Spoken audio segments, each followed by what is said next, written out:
नमस्कार विद्यार्थियों, मैं AP Vaswan sir PG college Niwari से। आज हम Indian economy super quick revision करेंगे जो आपकी सभी प्रतियोगी परीक्षाओं के लिए बहुत ही महत्वपूर्ण होगा। तो आइए वीडियो को प्रारंभ करते हैं। हमारा पहला प्रश्न है, अर्थशास्त्र का जनक किसे कहा जाता है? तो इसका जो सही आंसर हो जाएगा वो एडम स्मिथ। अगला प्रश्न है, शास्त्रीय अर्थशास्त्र का जनक कौन है? तो इसका सही आंसर है एडम स्मिथ। अगला हमारा प्रश्न है, पूंजीवादी अर्थव्यवस्था का जनक कौन है? तो इसका सही आंसर एडम स्मिथ ही हो जाएगा। अगला हमारा प्रश्न है, समाजवादी अर्थव्यवस्था का जनक किसे कहा जाता है या माना जाता है? तो इसका सही आंसर कार्ल मार्क्स हो जाएगा। अगला हमारा प्रश्न है, कल्याणकारी अर्थशास्त्र का जनक कौन है? तो इसका सही आंसर हो जाएगा मार्शल। मार्शल को कल्याणकारी अर्थशास्त्र का जनक कहा जाता है। मिश्रित अर्थव्यवस्था का जनक कौन है? तो इसका सही आंसर पॉल सैमुएल्सन हो जाएगा। लेकिन मिश्रित अर्थव्यवस्था का जो विचारधारा का सर्वप्रथम प्रादुर्भाव है वो जॉन मेनार्ड केन्स ने किया था 1929 की वैश्विक महामंदी के दौरान। अगला हमारा क्वेश्चन है, भारत की अर्थव्यवस्था किस प्रकार की है? तो इसका सही आंसर हो जाएगा मिश्रित अर्थव्यवस्था। मिश्रित अर्थव्यवस्था को 1956 में द्वितीय पंचवर्षीय योजना के दौरान इसको स्वीकार किया गया था।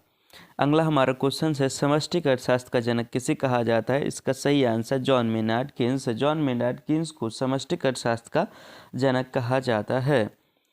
तो आई होप कि ये वीडियो आपके लिए काफ़ी हेल्पफुल रहते हैं इस प्रकार के।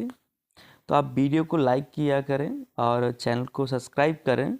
ऐसे ही पीजी कॉलेज की संपूर्ण जानकारी और जीके और जीएस और लाइफ कैरियर का जो भी मोटिवेशनल वीडियो है उसके लिए इस पर संपूर्ण वीडियो अपलोड किए जाते हैं।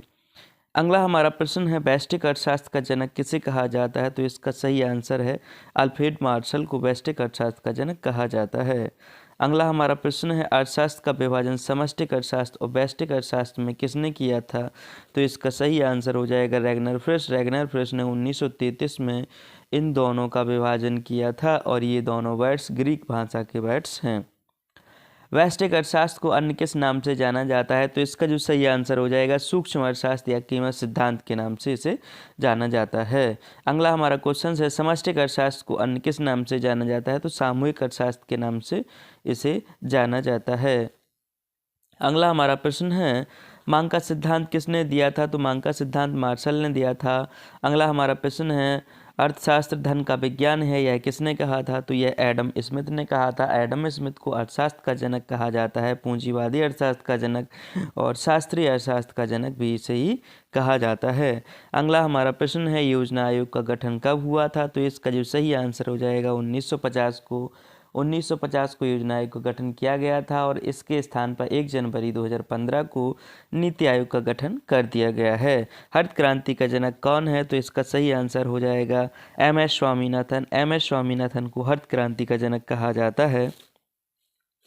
अगला है, भारत में उदारीकरण यानी एलपीजी कब लागू हुई थी? तो 1991 में भारत में उदारीकरण नीति लागू की गई थी। अगला हमारा प्रश्न है, भारतीय रिजर्व बैंक की स्थापना कब हुई थी? तो इसका सही आंसर 1 अप्रैल 1935 को इसकी स्थापना की गई थी। अगला हमारा क्वेश्चन है, मुद्रास्फीति को नियंत्रण करने का मुख्य उपकरण क्या है? तो इसका सही आंसर हो जाएगा मौद्रिक नीति है। मौद्रिक नीति के दौरान माध्यम से ही हम मुद्रास्फीति को नियंत्रण कर सकते हैं। अगला हमारा प्रश्न है, राजकोषीय नीति को कौन बनाता है? तो इसका सही आंसर हो जाएगा वित्त मंत्रालय। अगला हमारा क्वेश्चन हो जाएगा, भारत में पहली जनगणना कब हुई थी? तो इसका सही आंसर हो जाएगा औपचारिक रूप से 1872 में प्रारंभ की गई थी, लेकिन नियमित जनगणना 1881 से प्रारंभ की गई है। अगला हमारा क्वेश्चन है, भारत का केंद्रीय सांख्यिकी कार्यालय यानी CSO